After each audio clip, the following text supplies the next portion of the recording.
नमस्कार दोस्तों। कक्षा 6 विषय गणित प्रकाश के अध्याय 2 रेखाएं और कोण के इस 7वें कालखंड में आपका स्वागत है। तो आइए शुरू करते हैं हम आज का वीडियो। आज के इस कालखंड में हम जानेंगे चांदे के प्रयोग से कोण की माप ज्ञात करना। आप देख रहे हैं कि यहाँ पर जो चित्र दिया गया है एक चांदे का चित्र है जो कि आपके कंपास बॉक्स में आपको मिल जाएगा। अब इसकी विशेषता क्या है? चांदे का प्रयोग करने के पहले इस चांदे की जो मूलभूत विशेषताएं हैं उसके बारे में जानना बहुत जरूरी है। देखिए, यह चांदा जो है अर्धवृत्ताकार होता है, ठीक है। इसके अंदर आप देख रहे हैं कि एक ऊपर से लाइन आ रही है, एक नीचे से लाइन आ रही है, और ये जो है यहाँ देख रहे हैं आप, ये एक बिंदु है, इसे बोलते हैं मध्य बिंदु, ठीक है। और नीचे आपको एक लाइन दिखाई देगी इस प्रकार से, ये जो ब्लैक कलर में दिखाई दे रही है और यह 0 अंकित है, इसे हम कहते हैं आधार रेखा यानी बेस लाइन। क्या बोलेंगे? आधार रेखा या बेस लाइन, ठीक है ना। और ये जो है ये कहलाता है आपका मध्य बिंदु। क्या कहलाएगा? ये मध्य बिंदु यानी सेंटर पॉइंट, ठीक है। अब इसके अलावा इसमें आप देख रहे हैं कि दाहिनी ओर से संख्यांकन किया गया है, संख्या लिखी गई है 10, 20, 30, 40, 50, 60, 70, 80, 90, 100, 110, 120, 130, 140, 150, 160, 170 और 180। इसी प्रकार से बाईं ओर से भी संख्यांकन किया गया है, यानी संख्या लिखी है 0, ये 10, अब देख रहे हैं 20, 30, 40, 50, 60, 70, 80, 90, 100, 110, 120, 130, 140, 150, 160, 170 और 180, ठीक है। ये हमने देखा। अब दोनों ही तरफ से संख्यांकन क्यों किया गया है? देखिए, उसका जो मेन कारण है वो यह है कि यदि इस प्रकार का कोण बना हुआ है, ठीक है ना, आप देख रहे हैं कि इस कोण में दो किरणें हैं, हाँ? दो किरणें हैं और इन किरणों के मुंह किस तरफ है? दोनों किरणों के मुंह जो है दाहिनी ओर है। इसका मतलब हुआ कि चांदे को हम क्या किस प्रकार रखेंगे? पहले देखना जरूरी है कि चांदे का जो मध्यबिंदु है वह इस कोण का जो बिंदु है यहां पर रखना है। आप देख रहे हैं जैसे कि चित्र में दिखाई दे रहा है। और कोण की जो एक भुजा है, नीचे वाली भुजा, वह इस आधार रेखा के ऊपर होना चाहिए, यानी जो चांदा है इसकी आधार रेखा इस भुजा के ऊपर होना चाहिए, ठीक है। अब चूंकि कोण का मुंह दाईं तरफ खुला है, इसलिए दाईं तरफ की जो संख्या लिखी गई है हम कोण मापन में इन संख्याओं का उपयोग करेंगे, ठीक है। तो यहां से 10, 20, 30, 40 और 50, यानी इस कोण की जो माप है वो कितनी हो गई है? 50 अंश यानी 50 डिग्री हो गई, ठीक है। अब इसी प्रकार से यदि कोण का मुंह ऐसा हो यानी बाईं तरफ हो, तब जिधर कोण का मुंह खुला होगा उधर के संख्याओं का उपयोग किया जाएगा कोण मापने के लिए। तरीका वही है कि जो कोण है इसका जो नुकीला बिंदु है, निकला सिरा है, वह जो हमारा चांदा है प्रोटेक्टर, इसके मध्य बिंदु के ऊपर होना चाहिए, यानी चांदा इसके मध्य बिंदु पर होना चाहिए। और ये जो आधार रेखा है यह कोण की निचली भुजा है उसके ऊपर होना चाहिए, जैसे कि आप चित्र में देख रहे हैं।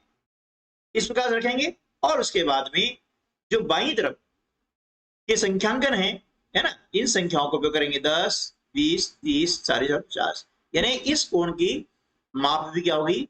50 अंश यानी 50 डिग्री, ठीक है। तो इस प्रकार से चांदे का प्रयोग करने में जो विशेष सावधानी रखनी है वह एक बार पुनः हम दोहरा लेते हैं कि जो चांदे का मध्य बिंदु है वह कोण का जो नुकीला सिरा है, यानी जो किरणें हैं उनका प्रारंभिक बिंदु होता है जिसे हम उभयनिष्ठ बिंदु भी कहते हैं, उसके ऊपर होना चाहिए, है ना, यानी कोण के नुकीले सिरे पर। सीधी सी बात है। और चांदे की जो आधार रेखा है यह कोण की निचली भुजा के ऊपर होना चाहिए। ठीक है, और जिस तरफ कोण का मुंह खुला होता है उस तरफ के संख्याओं का उपयोग करना चाहिए कोण की माप ज्ञात करने के लिए। ठीक है, चलिए अब इसके आगे हम देखते हैं कि चांदे का प्रयोग करते हुए निम्न कोणों के डिग्री माप ज्ञात कीजिए। अब यहां पर कुछ आपको कोण दिए गए हैं, अब इन कोणों को चांदे का प्रयोग करते हुए मापना है। ठीक है ना, तो अब इनको कैसे मापेंगे, देखिए अब जैसे ये आप देख यार देखना, ये मैथ के क्वेश्चन सॉल्व ही नहीं हो रहे हैं, समझ नहीं आ रहा क्या करूं। अरे भाई, तुझे परेशान होने की जरूरत नहीं है। तू YouTube पर सक्सेस स्टडी बालोदा चैनल को सर्च कर। इस चैनल पर मैथ, साइंस, इंग्लिश आदि के साथ ही NMMS परीक्षा, नवोदय विद्यालय प्रवेश परीक्षा, ओलंपियाड सहित विभिन्न कंपटीशन परीक्षाओं की तैयारी हेतु मॉक टेस्ट, मॉडल पेपर आदि उपलब्ध करवाते हैं। चैनल 1, जानकारी अनेक। अधिक जानकारी के लिए सक्सेस स्टडी बालोदा को विजिट करें। IHJ या इसे हम पढ़ सकते हैं JHI। ठीक है ना, ये कोण है। अब इस कोण को कैसे मापेंगे, ठीक है, देखिए हमने अभी देखा था कि चांदे का जो मध्य बिंदु होता है वह क्या होना चाहिए, यहां पर, यानी कोण के नुकीले सिरे पर। ठीक, और चांदे की जो आधार रेखा है वह इस कोण की किसी एक भुजा पर होना चाहिए। ठीक है, इस प्रकार से देखिए, है ना, ये देखा हमने कि चांदे का जो मध्य बिंदु है वह कोण के नुकीले सिरे पर रखा गया है और चांदे की जो आधार रेखा है हमने इस भुजा पर रख दिया। अब क्या करेंगे कि इधर मुंह खुला है ना, हम देख रहे हैं ये मुंह खुला है, इसलिए यहां से स्टार्ट करेंगे 10, 20, 30, 40 और 50। ठीक है, तो इस प्रकार से कोण JHI की माप हो जाएगी 50 डिग्री। हमने लिख दिया कोण JHI बराबर 50 डिग्री। ठीक है, इसी प्रकार से अगला जो कोण है GHK या KHG ये भी लिख सकते हैं, या फिर IHJ या JHI, इस प्रकार से उसको पढ़ सकते हैं। अब इसकी जो माप है वो कैसे ज्ञात करेंगे, देखिए सबसे पहले क्या है कि चांदा जो रखने की प्रक्रिया है वो अच्छे से याद होना चाहिए कि चांदे का जो मध्य बिंदु है वह कोण के इस नुकीले सिरे पर होना चाहिए। फिर चांदे की आधार रेखा जो है वह किसी एक भुजा के ऊपर एकदम सटी हुई होना चाहिए, यानी भुजा इसके संपाती होना चाहिए। संपाती मतलब एक के ऊपर एक। ठीक है, उसे हम कहते हैं संपाती होना। इस प्रकार से देखिए, अब यहां पर हम देख रहे हैं कि चांदे का जो केंद्र बिंदु है वह कोण के जो नुकीले सिरे पर रखा गया है और एक भुजा के ऊपर आधार रेखा को रखा गया है, इसे हम कहते हैं संपाती होना, है ना, यानी चांदे की आधार रेखा कोण की एक भुजा के संपाती है। अब जिधर खुला है देख रहे हैं खुला हुआ है, तो यहां से हम जो है संख्या गिनेंगे 10, 20 और यह बीच में आ गया है ये हो गया 25। इस प्रकार से जो कोण हमारा हो गया है KHG बराबर 25 डिग्री। क्लियर, समझ में आ रहा है ना। यदि आप हमारे चैनल पर पहली बार आए हैं और अभी तक आपने चैनल को सब्सक्राइब नहीं किया है तो नीचे लाल रंग में जो सब्सक्राइब बटन है उसको आप प्रेस कर दें, बेल आइकन को दबा दें, ताकि ऐसा ही यूजफुल वीडियो आपको सबसे पहले मिलते रहें। और वीडियो अच्छा लगा है तो लाइक करना ना भूलें और अपने अन्य साथियों को भी आप शेयर कर दीजिएगा। साथ ही गणित प्रकाश की जो नई पुस्तक है कक्षा 6 के लिए उसकी 8 ग्रेड अभ्यास पुस्तिका के प्रश्नों को भी हल करके हमने अपलोड कर दिया है हमारे चैनल पर, जिसकी लिंक आपको इस वीडियो के डिस्क्रिप्शन बॉक्स में मिल जाएगी और क्रमशः आप जो है सभी अध्यायों के वीडियो प्राप्त कर सकते हैं। अब चलिए अगला जो हमारा कोण है इसको कैसे मापेंगे, है ना, JHI या IHJ। तरीका वही है, चांदे को इस प्रकार से रखना है। चांदे का मध्य बिंदु कोण के जो नुकीले सिरा है ना, यानी दोनों किरणों का प्रारंभिक बिंदु वहां पर रख देना है।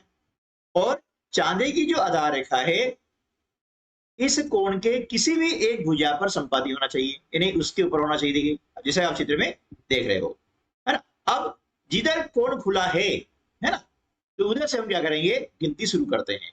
10, 20, 30, 40, 50, 60, 70, 80, 90, 100 और ये बीच में आ रहा है देखिए, तो 115 यहाँ हो गया है ना। ये छोटा अंश है, ये 5 का है। ये बड़ा यहाँ से यहाँ तक ये 10 अंश का है और ये छोटा टुकड़ा 5 का है। तो ये कितना हो गया 100 और यहाँ पर 5, तो ये कोण हो गया JHI 105 डिग्री, यानी 105 अंश। ठीक है। प्रश्न क्रमांक 2, चांदे का प्रयोग करते हुए अपनी कक्षा में दिख रहे विभिन्न कोणों के डिग्री माप ज्ञात कीजिए। चलिए इसको कर लेते हैं। अब यहाँ पर कक्ष में सबसे पहले हमें दिखाया जाता है हमारा ब्लैक बोर्ड, है ना। आजकल ग्रीन बोर्ड भी कहा जाता है, व्हाइट बोर्ड भी लगे होते हैं, लेकिन जो कि पुराना हमारा नाम ही चल रहा है ब्लैक बोर्ड, है ना, जिसे श्यामपढ़ कहते हैं। आजकल व्हाइट बोर्ड भी होता है, ग्रीन बोर्ड भी होता है, जो भी है आपकी कक्षा में यूज हो रहा है। उसके कोनों पर बना कोण कितने होता है, 90 डिग्री का होता है, यानी समकोण होता है। इसके अलावा जो मेज है, टेबल है, उसके कोने पर भी बना कोण होता है, होता है 90 डिग्री का। दरवाजे के कोने पर बना कोण वो भी होता है 90 डिग्री का। इसी प्रकार से खिड़की के कोने पर बना कोण भी होता है 90 डिग्री का। इसके अलावा भी आप डस्टर के जो कोण है किनारों के वो ज्ञात कर सकते हैं चांदे से नाप करके, ठीक है ना। और भी जो सामग्री आपकी कक्षा में उपलब्ध है उससे कोण आप नाप सकते हैं। अगला प्रश्न है, नीचे दिए गए कोणों के अंश माप ज्ञात कीजिए। मतलब ये जो कोण दिए गए हैं इनको मापना है और इनकी माप कितनी है वो हमें लिखनी है। तो देखिए मापने के लिए तरीका वही है कि हम चांदा रखेंगे, चांदे का जो केंद्र बिंदु है वह इस कोण के बिंदु पर, इस बिंदु पर होना चाहिए, है ना, जो कि दोनों किरणों का उभयनिष्ठ बिंदु है, या यूं कह सकते हैं कि दोनों किरणों का प्रारंभिक बिंदु है। ठीक है, तो इसकी माप हम इस प्रकार से करेंगे। देखिए ये चांदा रखा हमने, चांदे का मध्य बिंदु हमने इस कोण के नुकीले बिंदु पर रख दिया, या नुकीले सिरे पर रख दिया है, ये कह सकते हैं। और जिधर से कोण खुला है उधर के अंकों हम गिनना स्टार्ट करेंगे। ये 10, 20, 30, 40 और बीच में ये जब देख रहे हैं ये हो गया 45, है ना। यानी इस कोण की माप कितनी हो गई है 45 डिग्री। कोण JHI बराबर 45 डिग्री हमने यहाँ पर लिख दिया है। इसी प्रकार से ये जो कोण है IHJ या JHI, इसकी माप याद करेंगे तो इस प्रकार से हम रखेंगे चांदा। और आप देख रहे हैं कि इधर मुंह खुला है ना, तो यहां से जो संख्या है 10, है ना, 20, 30, 40, 50, 60, 70, 80, 90, 100 और यहाँ बीच में आ गया 105, यानी इधर से हम गिनना शुरू करेंगे। ठीक है ना। चलिए तो ये हो गया है कोण IHJ बराबर 105 डिग्री।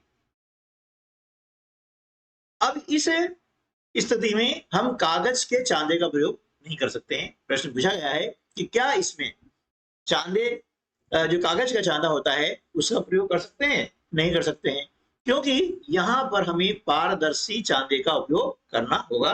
वो कागज पे हम जो चांदा बनाते हैं, है ना, वह पारदर्शी नहीं होता है, इसलिए यहाँ पर हम जो है कागज के चांदे का प्रयोग नहीं कर सकते हैं। अगला प्रश्न है, नीचे दिए गए कोण का अंश माप चांद का प्रयोग करके, है ना, सॉरी चांदे का प्रयोग करके किस प्रकार निकाला जा सकता है।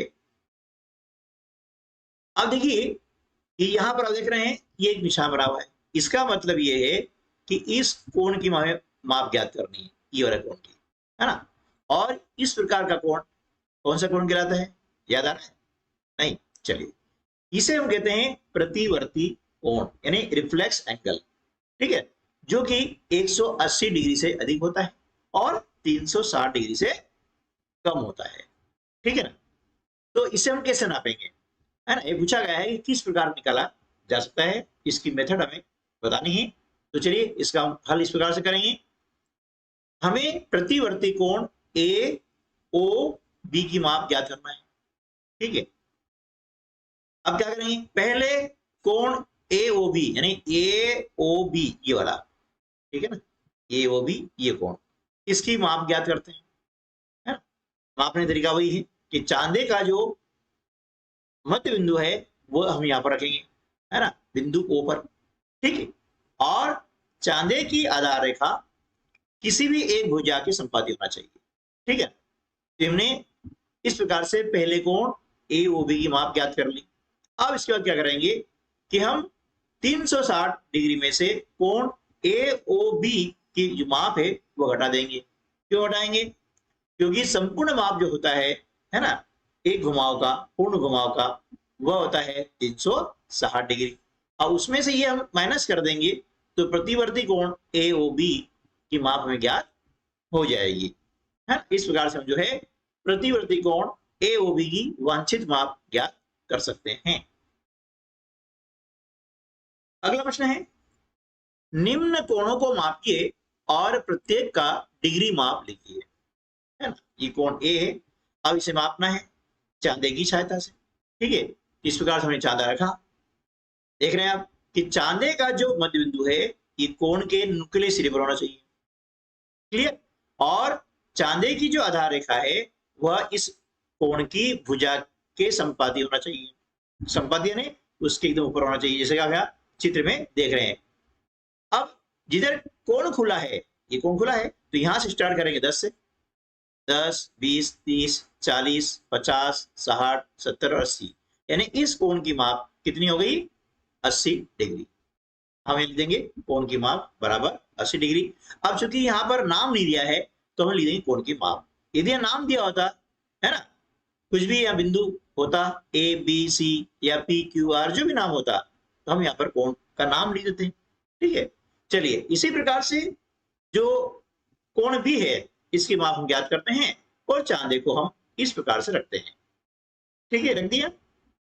अब जिधर से कोण खुला हुआ है ना, यहां से खुला है, तो यहां से स्टार्ट करेंगे। ये चांदे की निचली जो आधार रेखा है, कोण की निचली जो भुजा है ना, यहां से स्टार्ट करेंगे। 10, 20, 30, 40, 50, 60, 70, 80, 90, 100, 110 और ये बीच में आ गया 115, यानी इस कोण की माप हो गई है 115 अंश या 115 डिग्री। क्लियर, समझ में आ रहा है।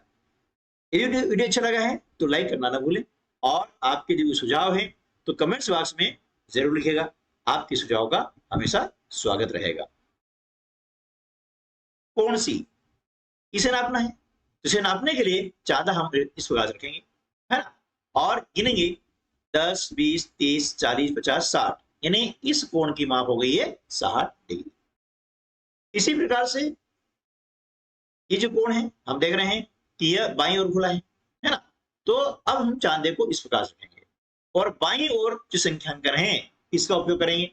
10, 20, 30, 40, 50, 60, 70, 80, 90, 100, 110, 120, 130 डिग्री, ठीक है ना। इधर से हम गिनेंगे, न कि इधर से। जिधर से कोण खुला रहता है ना, और चांदे की जो आधार रेखा है वह कोण के जिस भुजा के ऊपर संपाती होती है, जिस भुजा की संपाती होती है, उधर से हमें गिनती शुरू करनी है। अब आपको समझ में आ गया होगा। तो यहाँ कोण की माप हो जाती है 130 डिग्री। चलिए कोण ई को मापते हैं और चांदा हम रखते हैं इस प्रकार से, ठीक है। अब आप देख रहे हैं कि जिधर से कोण खुला है ना, उधर से हमें गिनती शुरू करनी है।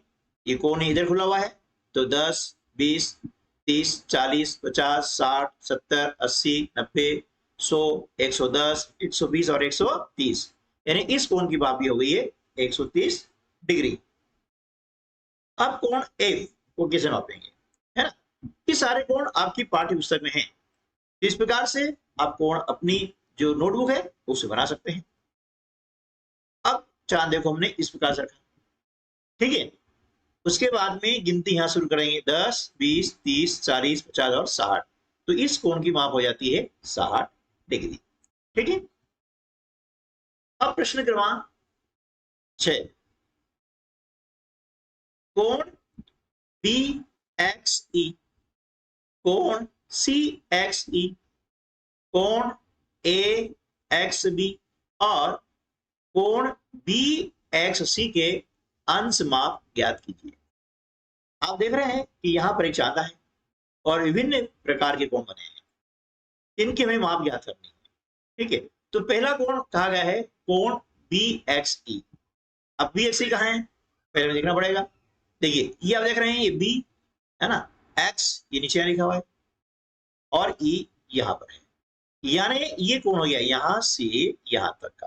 ठीक है। तो हम देख रहे हैं कि जब बी एक्स कोण है ना, तो ये जो आधार रेखा है चांदे की, वह कोण की इस भुजा के संपाती है, यानी इस भुजा के ऊपर है। ठीक है। और कोण यहां से खुला है, इसलिए गिनती शुरुआत करेंगे 10 से, है ना। 10, 20, 30, 40, 50, 60, 70, 80, 90, 100, 110 और ये बीच में आ गया है तो 115, यानी कोण बी एक्स ई की माप कितनी हो गई है, 115 डिग्री।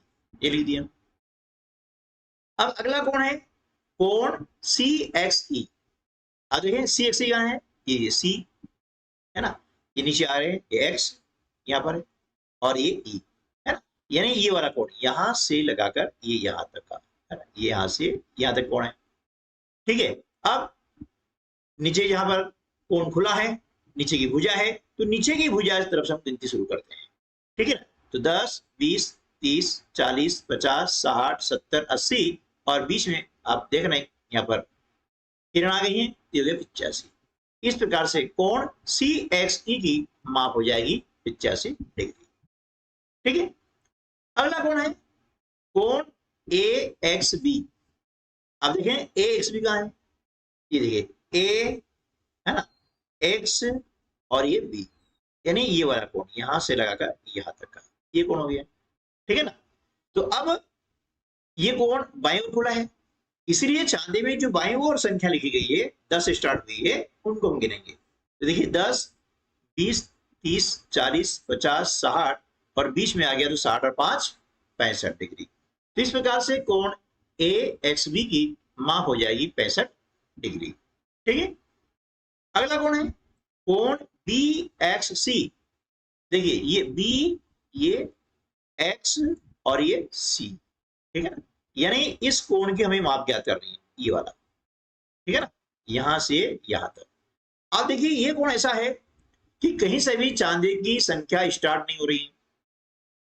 इस कंडीशन में हम क्या करेंगे, यहां से गिनेंगे, है ना। देखिए ये हो गया आपका आधा भाग, यानी 5 का हो गया, है ना। इसको थोड़ा हम समझ लेते हैं। ये हो गया आपकी 5 डिग्री, है ना। फिर इसके बाद में 70 से 80 हम देख रहे हैं, ये 10 डिग्री का है, ये 10 डिग्री हो गया, है ना। फिर 80 से 90 की हम बात करें, ये 10 डिग्री हो जाता है और 90 और 100 बीच में ये बीच में है, इसलिए 5 ही हो गया है। ठीक है ना। आप इनको जोड़ते हैं तो 10, 20 और 25 ने 5 30 डिग्री, यानी इस कोण की माप कितनी जाएगी 30 डिग्री। इस प्रकार से। ठीक है ना। तो हम कोण को कैसे मापें, ये आपने अच्छे तरह से सीख लिया होगा। अगला प्रश्न है कोण पी क्यू आर। ये देखिए पी क्यू और ये आर। कोण एल क्यू एस, कोण पी क्यू एस, कोण पी क्यू एस, ये कोण पी क्यू एस, ये यहां से यहां तक का। तीसरा कोण है पी क्यू टी, ये पी क्यू और टी, यानी तीसरा कोण ये यहां पर निशान बने हुए देख सकते हैं। अब इनके अंश माप ज्ञात करना है। तो देखिए इस प्रकार से रखेंगे चांदा और उन कोणों को कैसे नापेंगे। पहला कोण है कोण पी क्यू आर। तो देखिए ये कोण पी क्यू और ये आर, ये देख रहे हैं आप, जो क्यू आर जो किरण है वह 50 से होकर जा रही है, तो यहाँ 130 नहीं आएगा, ये ध्यान रखिएगा। यहाँ बच्चे काफी गलती करते हैं। तो मैंने क्या कहा था कि जिधर से आपका कोण खुला है उधर से संख्या 10 स्टार्ट करेंगे, तो गलती कभी नहीं होगी। तो देखिए 10, 20, 30, 40 और 50। इस प्रकार से कोण पी क्यू आर की माप हो गई है 50 डिग्री। क्लियर। अगला कोण है, अब अगला कोण है, अगला कोण है पी क्यू एस, है ना, ये पी क्यू एस। अब पी क्यू एस है, यहां से पी से स्टार्ट करेंगे, है ना, 10 20 30 40 50 60 70 80 और ये 90, ठीक है ना। तो कोण पी क्यू एस की माप कितनी हो जाएगी, 90 डिग्री। अब तीसरा कोण है पी क्यू टी, है ना, पी क्यू टी। अब देख रहे हैं ये भी कोण इधर से खुला है, तो हम पी की तरफ से जो है गिनती शुरू करेंगे, है ना। ये ऊपर से जो अंक हैं इनका उपयोग करते हुए चले आते हैं, तो यहाँ कितना है 140 डिग्री। तो इस प्रकार से कोण पी क्यू टी की माप हो जाएगी 140 डिग्री। तो कोण नापना बहुत आसान है ना। यदि आपको कठिनाई आ रही है तो इस वीडियो को एक बार पूरा देखेंगे ध्यानपूर्वक, तो कोण नापने में आपको दिक्कत नहीं आएगी। अब प्रश्न क्रमांक 8 है, इसमें पेपर क्राफ्ट का कहा गया है कि कागज को कैसे मोड़ना है, कैसे निशान लगाना है और फिर आकृति बनानी है। तो इसको देख करके आप जो है आकृति बना सकते हैं, पेपर क्राफ्ट का कार्य कर सकते हैं। अब प्रश्न क्रमांक 9, आकृति 2.21 ए, ये देख रहे हैं, ये आकृति 2.21 ए यानी इसकी बात कर रहे हैं, में बने त्रिभुज के तीनों कोणों को मापिए। इसमें 3 कोण हैं, कोण ए, कोण बी और कोण सी। इनको मापिए और संबंधित कोण के नीचे उसका माप लिखिए, तीनों मापों को जोड़िए, क्या प्राप्त होता है। अब देखिए यहां तक का हम जो है इस प्रश्न को पहले हल कर लेते हैं। ए वाला इस प्रकार से, कोण ए नापा हमने, कितना है, 42 डिग्री का है ना। कोण बी 68 डिग्री, कोण सी 70 डिग्री, ठीक है, ये हमने कोण लिख दिए हैं। अब क्या कहा गया है कि तीनों मापों को जोड़िए। इस प्रकार से हमने तीनों कोणों जोड़ा तो उनका योग कितना आया, 180 डिग्री, ठीक है। तो इनका योग हमें प्राप्त होता है 180 डिग्री। अब इस प्रक्रिया का आकृति 2.21 बी यानी इसमें और सी के लिए भी प्रयोग कीजिए। यानी इसी प्रकार से क्या करना है कि इस आकृति में भी कोण ए, कोण बी और कोण सी नापना है, उसी तरीके से जैसे कि अभी मैंने आपको पिछले प्रश्न में बताया था, चांदे का उपयोग करके आपको मापना है। अब हम मापना सीख चुके हैं। तो यहां पर हमने देखा कि बी के अंतर्गत कोण ए 52 डिग्री, बी 63 डिग्री, सी 65 डिग्री। जब इन तीनों कोणों को जो माप है इनको योग किया हमने, वो कितना आया, 180 डिग्री। इसी प्रकार से आकृति सी जो है इसके कोणों को नापेंगे, तो कोण ए 33 डिग्री, कोण बी 52 डिग्री, कोण सी 95 डिग्री, और तीनों का जब हमने योग किया तो कितना आया, 180 डिग्री। तो इस प्रकार हमने देखा कि कोण कोई सा भी हो, सॉरी त्रिभुज कोई सा भी हो, है ना, उसके तीनों जो अंतःकोण होते हैं, यानी इस आकृति के अंदर बने कोण अंतःकोण कहलाते हैं। किसी भी प्रकार का त्रिभुज बना हो, जब त्रिभुज बनता है तो उसके तीनों अंतःकोणों का योग 180 डिग्री होता है। ये हमने निष्कर्ष निकाला है। ये एक आपका फैक्ट हो गया है। त्रिभुज के तीनों अंतःकोणों का योग कितना होता है, 180 डिग्री। तो अब इस प्रकार से विभिन्न प्रकार के त्रिभुज अब बना करके उनके अंतःकोणों को नापिए, उनको जोड़िए और देखिए कि क्या उनका योग 180 डिग्री आ रहा है ना। तो आप त्रिभुज कैसा बनाएंगे, और जब उसके अंतःकोणों का योग करेंगे तो उसका अंतःकोणों का योग हमेशा हमेशा हमेशा 180 डिग्री होता है। और ये आप जो है प्रैक्टिकली करके देख सकते हैं। ठीक है दोस्तों, तो आज के वीडियो में बस इतना ही। मिलते हैं अगले वीडियो में, तब तक के लिए नमस्कार, जय हिंद।